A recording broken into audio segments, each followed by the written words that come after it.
ప్రియ సంగమా, ప్రభువైన యేసుక్రీస్తు వారి అతి పరిశుద్ధ నామమున మీ అందరికీ శుభములు తెలియజేస్తున్నాను.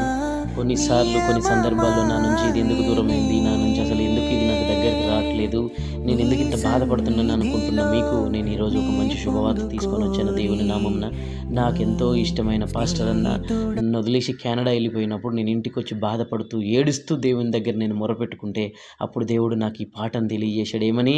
వేరే గురించి నువ్వు ఆలోచించద్దు, నేనే నీ స్నేహితుడినైతినే అని చెప్పి. నీ పరిచర్యను తుదముట్టించుటే నా నియమమాయనే, నీ సన్నిధిలో నీ పొందుకోరి నీ స్నేహితుడనైతినే. దేవుడే నాకు స్నేహితుడైనప్పుడు నేను ఎవరి గురించి భయపడాల్సిన అవసరం లేదు.